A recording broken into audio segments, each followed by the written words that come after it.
તો મિત્રો આજની જે સ્ટોરીનું ટાઇટલ છે એ છે મિત્રતા. તો આજની સ્ટોરી આપણે ચાલુ કરીએ કે જમીન પર એક ગાય નિષ્પ્રાણ હાલતમાં પડેલ હતી. કરશન તેને એકદમ વાગીને ધ્રુસકે ધ્રુસકે રડી રહ્યો હતો.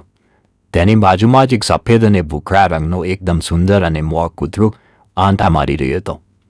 પોતાના માલિકને આટલા દુઃખી જોઈને તેની આંખોમાંથી પણ આંસુઓ એક ઝરણાની માફક દળ વહી રહ્યા હતા. એટલી વારમાં પેલું કૂતરું જાણે આપણે કોઈને સાંત્વના આપીએ તેવી રીતે પોતાના માલિકના ખોળામાં બેસી ગયું અને વહાલથી પોતાની જીભ વડે પોતાના માલિકના ચહેરાને પંપાળવા લાગ્યો.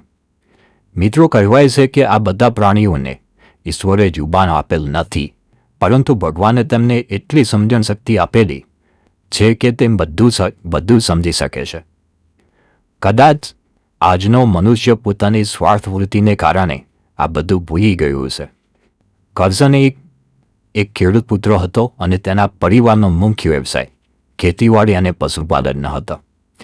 કરશનને તેના માતા પિતાની છત્રછાયા ખૂબ જ નાનો હતો ત્યારથી ગુમાવી દીધી હતી.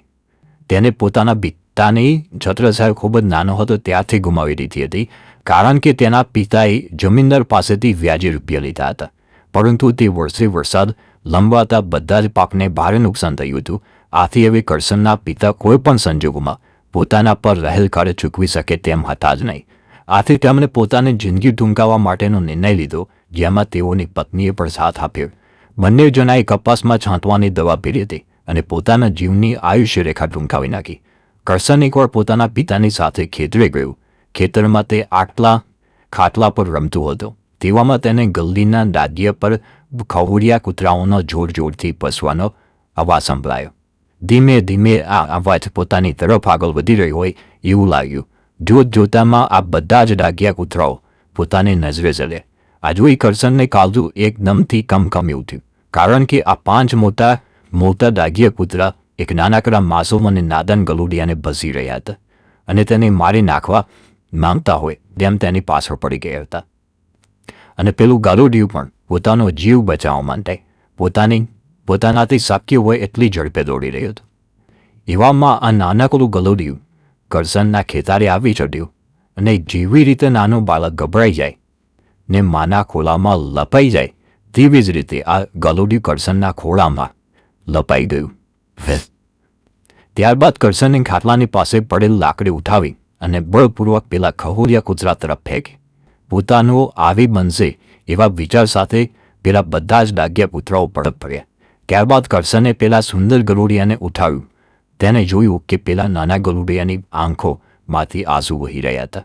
ત્યારબાદ કરશને આ ગલુડિયાને પોતાની છાતીએ વળગાવી દીધો. થોડી વાર બાદ પેલું ગલુડિયું પોતાની સાથે કંઈ બન્યું જ ન હોય તેવી રીતે બધું ભૂલીને પોતાની દુનિયામાં મસ્ત બની કરશન સાથે ખૂબ જ પ્રેમપૂર્વક રમતે ચડી ગયો. ત્યારથી માંડી કરશનને પેલા ગલુડિયા સાથે એક પ્રકારનો લાગણીનો સંબંધ બંધાઈ ગયો હતો.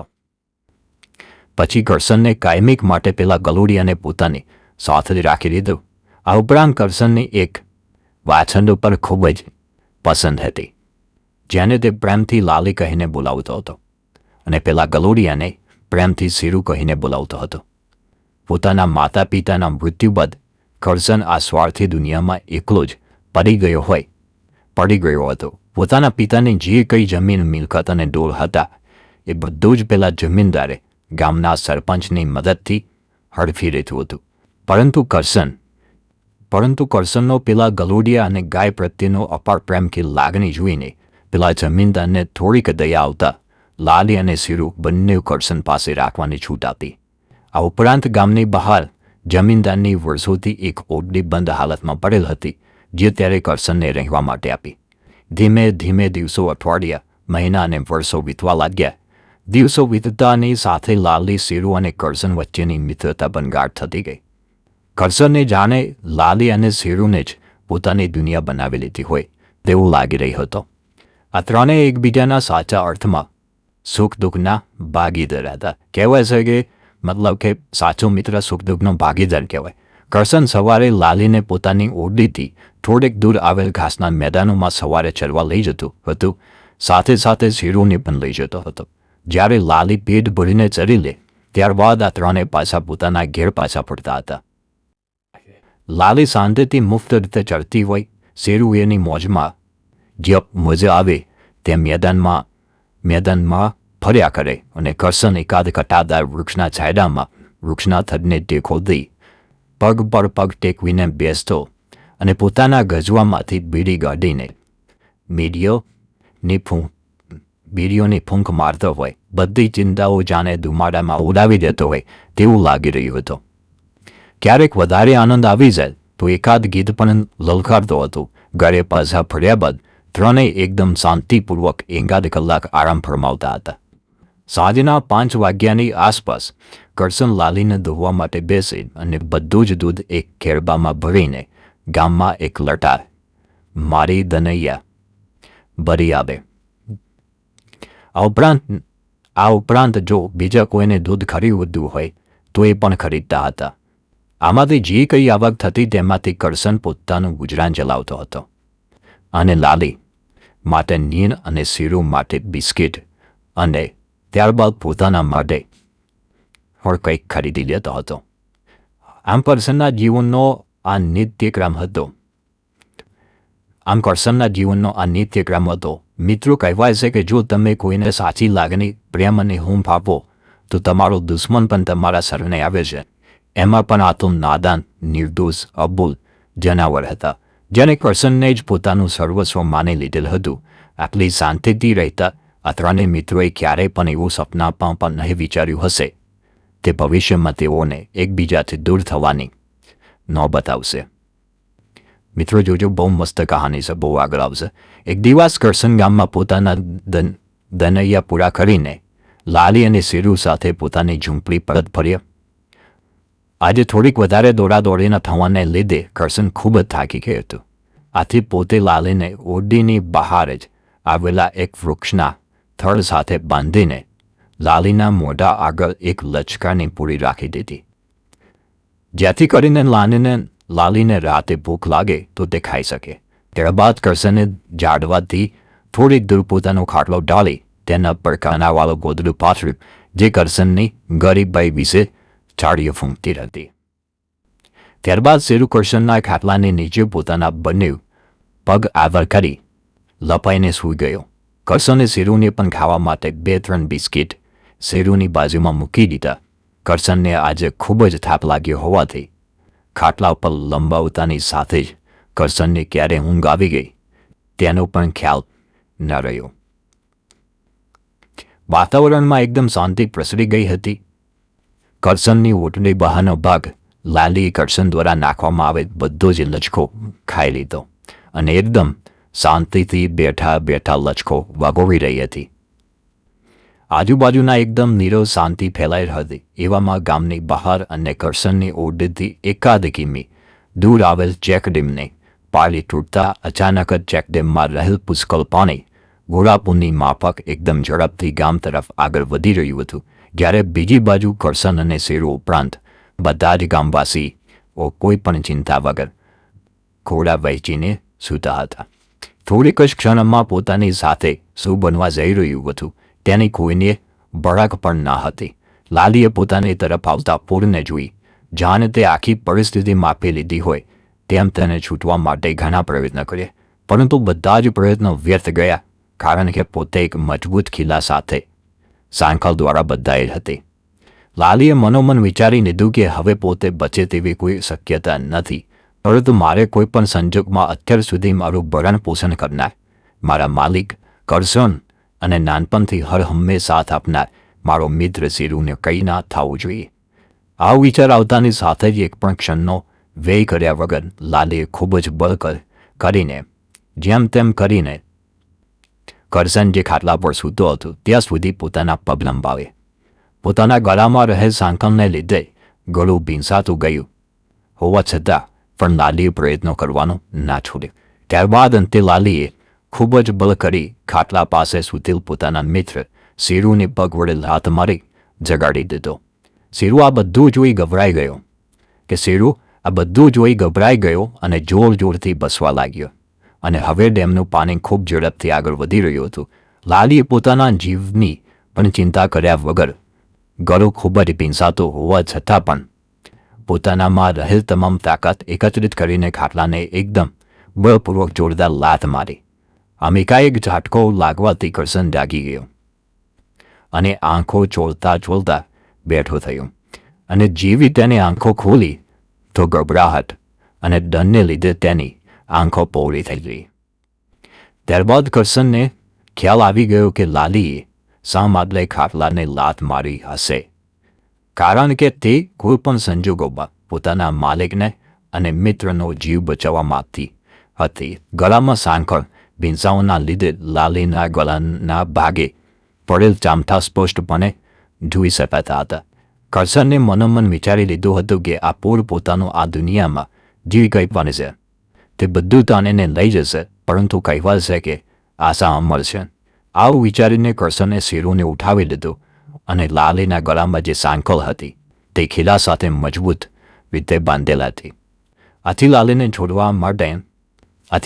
છોડાવવા માટે કરશન ખીલા પાસે બેસવા ગયું. આ દરમિયાન પેલું પૂર એકદમ જ નજીક આવી ગયું હતું, પરંતુ કુદરતે કંઈક અલગ જ વિચારેલ હોય તેવું લાગ્યું. જેવું કરશન લાલીને છોડાવવા માટે નીચે બેઠું કે તરત જ આંખના પલકારે પેલું પૂર તેની પાસે આવી પહોંચ્યું અને પૂરના પ્રચંડ વેગી કરશન લાલીને છોડે તે પહેલાં જ તેને અને શેરુને એક જ ઝાટકામાં દૂર ભગાવી દીધા.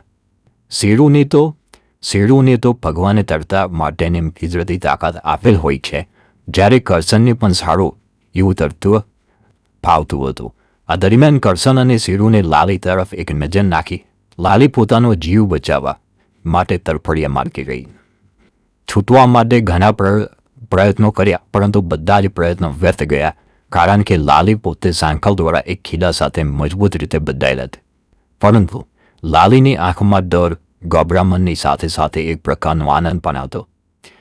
આ આનંદ એ વાતનો હતો કે પોતે ભલે પોતાની જાતને આ પૂરમાં બચાવી ના શકી, પરંતુ પોતાના માલિક કરશન અને મિત્ર શેરુને આ મુસીબત કે આફતમાં હેમખેમ બચાવવામાં સફળ રહી હતી. ત્યારબાદ કરશન અને શેરુ તરતા એક મોટા કદ્દાવર વૃક્ષના સહારે આખી રાત વિતાવે. આ વૃક્ષનો સહારો મળવાથી બંનેના જીવ બચી ગયા, પરંતુ બંનેના હૃદયમાં પોતાને સાથી લાલીને ગુમાવવાનું દુઃખ ખૂબ જ વધારે હતું. કરશનને એવું લાગી રહ્યું હતું કે લાલીની સાથે જે કંઈ બન્યું છે તે માટે પોતે જવાબદાર છે. જો તેને લાલીને ખીલા સાથે બાંધી જ ન હોત તો અત્યારે લાલી પોતાની સાથે જ હોત. બીજે દિવસે જ્યારે પૂરનું પાણી ઓસર્યું ત્યારે કરશન અને શેરુ એકદમ હતાશ, ઉદાસ, નિરાશ થઈ પોતાની ઓરડી તરફ આગળ વધવા લાગ્યા. દરરોજ નખરા અને તોફાન કરતો શેરુ આજે પોતાનું સર્વસ્વ લૂંટાઈ ગયું હોય તેવી રીતે આંખમાં આંસુ સાથે નીચે મોં રાખીને એકદમ શાંતિથી ચાલતો હતો. ચાલતા તેઓ પોતાની ઓરડી પાસે પહોંચ્યા. એક સમયે જે જગ્યાએ 3 મિત્રો હળી મળીને શાંતિથી અને રાજી ખુશીથી રહેતા હતા તે હાલતમાં જ એક વિરાન ખંડર જેવું થઈ ગયું હતું. ત્યારબાદ અચાનક શેરુએ બસતા એક દોટ મૂકીને લાલી જે જગ્યાએ ઘાસ નીચે દટાયેલ હતી ત્યાં જઈને ઊભો રહ્યો. કરશન પણ ખૂબ જ ઝડપથી શેરુ જે જગ્યાનો ઈશારો કરી રહ્યો હતો ત્યાં પહોંચીને બધું ઘાસ એક બાજુ કરવા માટે ખસેડવા લાગ્યો. ઘાસ ખસેડતાની સાથે જ લાલીનો નિષ્પ્રાણ દેહ કરશનની નજરે ચડ્યો. આ જોઈ કરશનને અત્યાર સુધી જે હિંમત અને ધીરજ જાળવી રાખી હતી તે ગુમાવી દીધી અને પોતાના મિત્ર લાલીને ગળે વળગીને જોરથી લાલી લાલી લાલી એવી બૂમો પાડી ધ્રુસકે રડવા લાગ્યો. કરશનને શાંત રાખનાર કોઈ હતું જ નહીં. આથી શેરુએ તેને શાંત રાખવા પોતાની જીભ વડે આંખોમાં આંસુ સાથે પોતાના માલિકને સાંત્વના આપતો હોય તેવું લાગી રહ્યું હતું.